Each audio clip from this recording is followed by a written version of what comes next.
So it's been a while since I did a vlog. I've had the most exhausting couple of weeks. But anyway, Happy New Year. Welcome back to the channel. Thank you very much if you're a returning subscriber. If you're new here, make sure you subscribe. It'd be great. I'd love you to subscribe. So yeah, a bit of a catch up because the last couple of weeks I've been playing catch up myself after the New Year, after the Christmas period.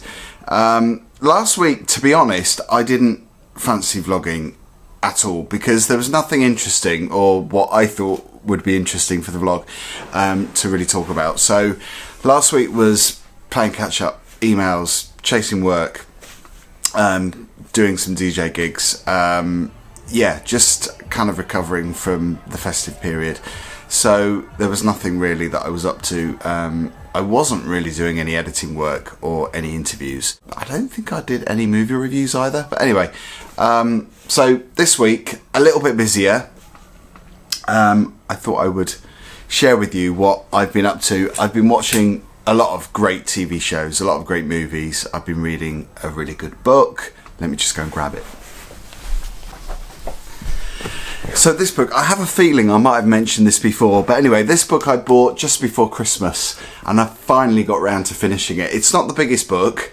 I'm the slowest reader, so it has taken me probably a few weeks dipping in and out of this to get through it. I used to work for Dusty O when Dusty O held a club night in Soho called Tranny Shack, which was held at it was at Raymond Review Bar. That's when I first started going there, but then it moved to, and I can't think of the name of the club, but anyway, it moved out round the corner from where Raymond Review Bar is. It will come to me. My brain's not what it used to be. But anyway, this is the life story of David Hodge, who used to be Dusty O, and then decided to kill her off, basically, by deciding that he didn't want to do drag anymore. So he's now a painter. Like I say, I used to work at Tranny Shack. I used to DJ there, and I used to go to Tranny Shack every week when I wasn't working there. I mean, it was very rarely that I actually did a DJ gig there. I think I probably did 2 or 3 gigs there. But I used to know so many people that used to go when I used to work at Gaydar. So we used to go every, I think it was Wednesday night, might be Monday night. It was during the week anyway, but it was a really good night. Really fascinating read. So check it out. It's called The Boy Who Sat by the Window, and it chronicles his life from birth to doing drag, and then his painting and all the friends he's made, all the friends he's lost. Really fascinating. Been watching some really good TV shows this week as well. There's one TV show, drama comedy, called Enlightened, which is written and co-directed by Mike White, who I saw picked up, I think, a couple of Golden Globes yesterday. I saw that in the socials. I saw that on Twitter today. Yeah, he's written and co-directed. No, he's directed and written this show, which I think was out about 8 years ago. It might be less than that. But anyway, this is before The White Lotus. If you love The White Lotus, I would really recommend you dipping into this because it's amazing. It's on Now TV. I think you can get it on Amazon, but I think you might have to pay for it on Amazon. But it's really good. It stars Laura Dern, who I've always loved anyway. She's amazing in so many David Lynch TV shows and films.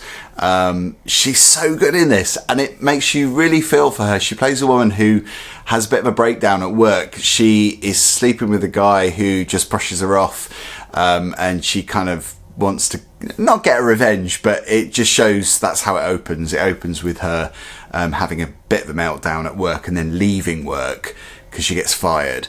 And then she decides to go back and say, well, actually, I was quite depressed, so you should actually employ me still. So they welcome her back. So it's all about her being enlightened, going through troubled times. She's got an ex that she occasionally sleeps with who's heavily dependent on drugs and alcohol. And yeah, it's her kind of like fighting through all that shit. And it's really good. It's really funny. It starts off funny. The first couple of episodes are really, really funny, but then it goes quite dark and quite poignant, but it's well worth checking out. There's another series I've watched 3 episodes of called The Bear, which I think also won a Golden Globe. And Happy Valley, the 3rd series, the last series from Sally Wainwright, who's not only created this amazing TV drama, it's so gripping on BBC, she's also co-directed or directed solely a few of the episodes in this third series as well. It's absolutely amazing. If you haven't seen any of the other episodes, check out series 1 and 2. You can get them on the BBC iPlayer and you can get them on DVD as well, but it's absolutely brilliant. I can't believe it's about to finish. I'm 3 episodes in. We're all 3 episodes in because the third one is about to hit on Sunday. Tonight, if you're watching this on Sunday. So yeah, a few TV shows that I've watched this week, which I strongly recommend. Enjoyed all 3 of those. I'm off to the cinema tonight to go and see Babylon, which I didn't actually realise was over 3 hours long. It's 3 hours 10 minutes long.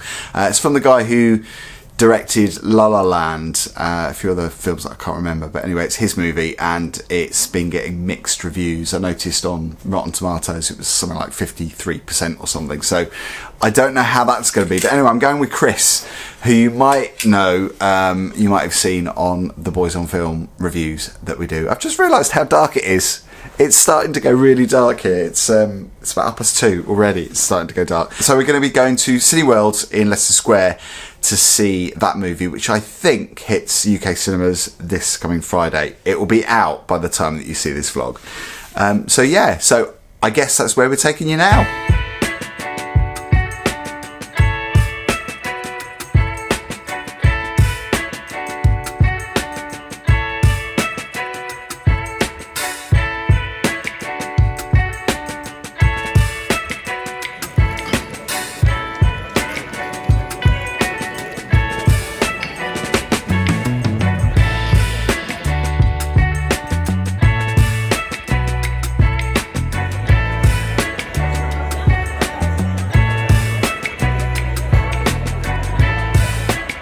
Let's talk about the cast. That's a huge cast. It's a huge budget. I think it costs between $78 and $80 million, which is massive by anyone's standards, I think. It's a story about decadence and depravity, again, which is big. Lots of orgies going on. Lots of sex. Lots of pooing. Lots of puking. I mean, it's all there. It's vulgar. It's ridiculous. It's big. Big. And like you say, we saw it on the big screen. At one point, I laughed because somebody came into frame on the right-hand side, and I saw you do exactly the same as what I did, because as I did it, I turned my head to the side. You did the same. It's like, I've got to follow the screen. It's almost like the screen was just wrapped around us. It was crazy.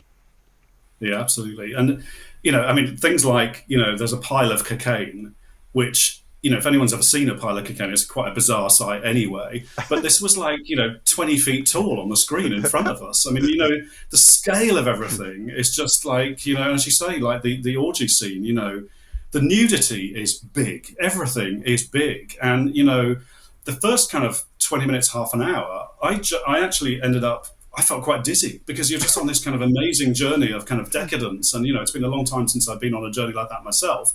And it was just dizzying, but gets you into the film kind of in a really clever way. And it's pulling no punches. It's not a Hollywood fairy tale version of Hollywood. It's a kind of warts and all, and saying that actually the depravity, the lack of integrity, the lack of professionalism, the sulks, the drama, the addiction was happening back in the mid-20s as well as it's happening now. It's not a new invention. It's been going on for 100 years, and really enjoyed that, actually, because it just gave it this real kind of real grounding. I mean, I don't know anything about Hollywood films, but, apart from watching them.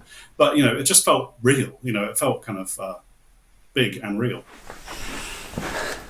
So I thought I would show you something I've been sent. For those who know already, not only am I vegan, but I also do vegan reviews over at London Vegans, which is another YouTube platform, but also do it on Instagram and Twitter as well. But I got sent these from Sea Bloom, which is 100% plant-based seafood. If you're looking at maybe, I don't know, reducing your meat or fish intake, or maybe if you're thinking about going completely vegan, or maybe just dabbling, these might be of interest to you. Now, 2 boxes here. One is lemon tuna-free flakes made with organic Scottish seaweed, and also olive tuna-free flakes, again made with Scottish seaweed. So there's those 2. Thank you to the guys that have sent me these. I'm going to review these, and today I'm going to show you how to make one of the recipes, which has been sent to me as well on a leaflet. There's 4 recipes here, I think. Tuna-free veganese. Fancy a sandwich. Tuna-free Butter bowl. Big fan of Butter bowls. And also tuna-free Thai fish cakes, which is what I'm going to get in the kitchen and make for you now. So first of all, I'm going to prepare my potatoes. It says here 800 grams of Maris Piper potatoes. So I'm going to peel and cut those into small chunks, boil them until cut through and drain. So I don't actually have enough potatoes of the white potato variety, so I'm going to actually mix up sweet potatoes and normal white potatoes. So I've got 800 grams of those. Okay, so I've cut up the potato in quite small chunks. Going to boil that and obviously make sure it's cooked through. I've done the sweet potato separate. I'm going to add that a little bit after the start of the white potato because obviously it doesn't take as long to cook. Okay, so I've chopped up 1 onion, finely diced. I've got about 15 grams of fresh ginger, and that's the fake tuna. Also been told to use yellow Thai paste. Don't have any of that, but I've got red Thai paste, so I'm going to use a little bit less.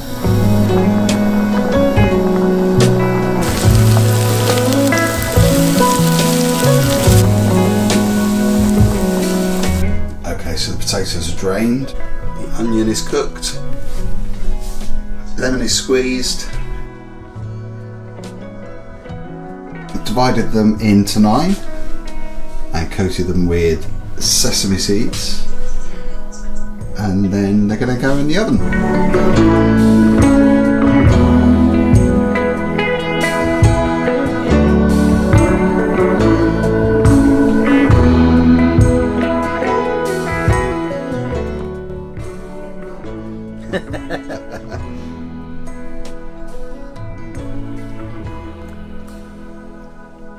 It's delicious.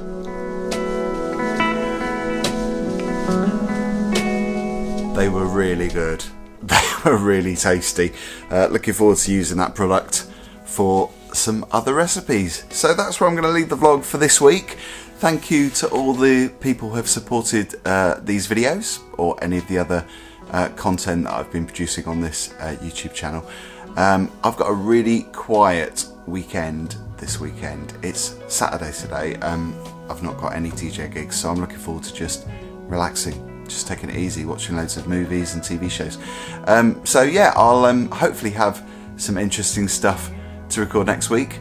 Thank you for your support. I'll see you next time.